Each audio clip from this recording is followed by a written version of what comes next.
Hi, it's Ashley from Sweet Dreams Bake Shop, and welcome back to my channel where I make a lot of cake and cookie decorating videos as well as give a lot of baking business tips. So this is my second giant cookie that I've made in a little while. But technically this one came first, and the bubble tea one, if you guys watched, that was a second thought.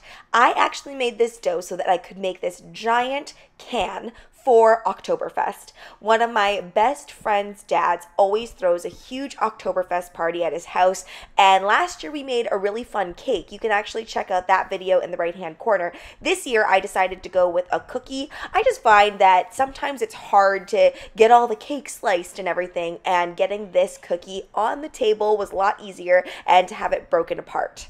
Though in the end, they were actually just cut into perfect slices, so my whole vision of the cookie being broken apart organically wasn't quite what I thought, but it still did get eaten, so that's all that matters. So for all of my basics, like my royal icing recipe and my sugar cookie recipe, I'll put it in the pinned comment below. And now let's get right into the tutorial. So I was starting with my regular pipe and flood consistency. Now, I actually have a problem right off the bat. There's two problems that I have right off the bat with this cookie, and don't make the same mistake. So I was in a rush, so typical me, I started icing while the cookie was still warm. Now, if you're working with cookies that are relatively small, this is usually no big deal because you can get that cookie flooded pretty quickly. But if it's so large like this, you can't, and you'll notice that I have rippling effects going on the side of this cookie.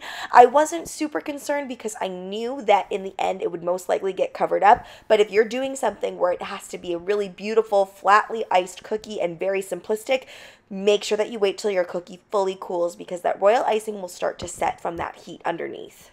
Moving along to problem number 2, I originally wanted this whole thing to be painted on with only a few details popping out with royal icing, but when I started painting it on, I started indenting things because I was being impatient once again. So I decided if I'm going to be this impatient and I'm going to try and do this cookie quickly, then I should probably just pipe on all of the details. Actually, piping for me is a lot faster than painting anyway, and I don't have to worry about puncturing that royal icing.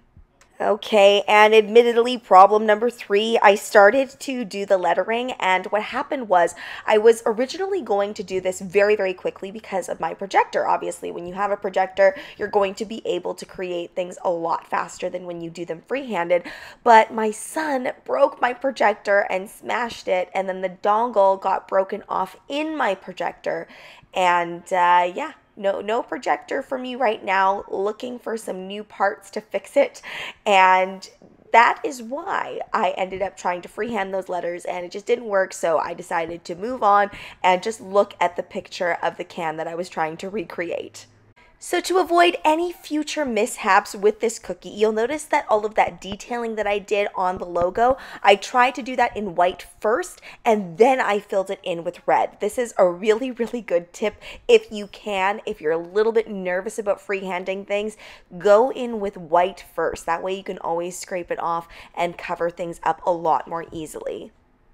Okay, the next issue that I had was obviously we had to cover up that ugly writing, so I decided to put a band underneath, and it looks like it fits, right? Yeah, I made another mistake with that writing. The icing was just a little bit too loose. What I really should have done is I should have whipped it up just a little bit more. Even when you're doing script that has a large surface area, I do suggest that you don't go for the direct pipe and flood consistency. You want it slightly thickened up a little bit more with icing sugar or meringue powder, so that it's not too runny. But don't worry, I do end up fixing it. Now, I didn't actually make any mistakes with this part. I know it's a bit of a surprise, but this is the stuff that I used to cover up all of my mistakes. So there's actually a huge scene with lots of different people that's depicted on this can, but I decided to just take a nod from the leaves that are on this can and put them on instead. Since I didn't have my projector and I didn't have a whole lot of time, I didn't want to be frustrated with trying to redo those characters over and over. For the leaves, I did go for a fairly thick consistency as well as this black here. So I would call this piping consistency. It's not quite the level of thickness as when you do something like a rose or some other floral that requires really, really stiff leaves, it's still a little bit thinner so that I can actually do things like brush it out just a little bit to get all of these details on here. So for myself, I struggle with things like proportions, but I find once the base is on there, I can get the details in and it looks fairly accurate. But yeah, that's why I was really missing my projector at this point. Mommy was not happy. Anyway, so I'm writing in all the little details here and I'm trying to follow the script, but I'm also kind of putting my own spin on it since I did a bunch of things like add that Oktoberfest banner on there that doesn't actually belong there. And then I'm going ahead and I'm writing happy birthday, Gerald. Now, another pro tip, if you get nervous about writing or doing anything like very, very fine details that you know you just won't be able to scrape off if you mess up, you can always do that on parchment first and then transfer it. But honestly, I found the best way to learn was just to kind of do it over and over again directly on the product. Eventually you get it, and I gotta say that script really is forgiving. Like if you find you're running out of space, you can always dip a letter higher or lower just so that you can fit everything in. I felt like it was missing something, so I decided to add on the #1 badge that is on this can. And to do this part, I decided to just go right in with the black. I figured I probably wouldn't mess this part up. I did a little bit, but it's not super obvious. So I thought, why not? Let's be risky. We're almost at the end here, and if things go really wrong, I could just put a bunch of leaves over top of it. But luckily, I didn't have to end up doing that. I'm using that same kind of tanned color that I used for the logo portion, and really all that is just a little drop of brown and a little drop of yellow, like a very, very small hint of yellow. I sometimes find my brown has this kind of pinkish tone, and the yellow just offsets it just slightly. Once I reach this stage of cookie decorating, I'm so happy. And yes, this is the last video where you will see me using this very, very sad airbrush machine. To be fair, I think it is almost a decade old. So having it fall apart on me with the amount that I actually use this is really not that outlandish. However, it is falling apart in my hands in this video. The top part doesn't even screw on anymore.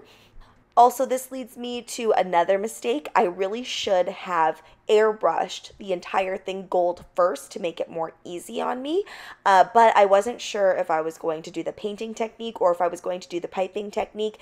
In hindsight, obviously, knowing that I'm going to do the piping technique, I definitely recommend that you go ahead and you airbrush the whole thing gold first and then put all of your details on there. So 2.5 hours and a million mistakes later, here is our finished product. Now let's get into the pricing, and I'm sorry guys, I don't actually have a really direct pricing for this. It would be starting at $200 for something like this. It is slightly smaller than I think what I would do, so I'm just saying though, I don't think a project like this would be worth it for myself unless the price started at $200 Canadian. Now let's get into the subscriber submission of the video. I featured them before, but I'm doing it again because this cake is a stunner. I love it. Go and check them out on Instagram. Be sure to drop them a like and a comment. And if you want to be the next featured subscriber submission of the video, then follow me at SD Bake Shop on Instagram, where you can tag me in a photo or send me a photo. Any and all dessert levels are welcome. Thanks so much for watching, guys. Don't forget to like, share, and subscribe so you can be part of the Sweetie fam. Right now, I'm uploading weekly, so make sure you hit that notification bell so you know when I upload. Also, be sure to comment, request, or ask a question. I love hearing from you guys. Bye!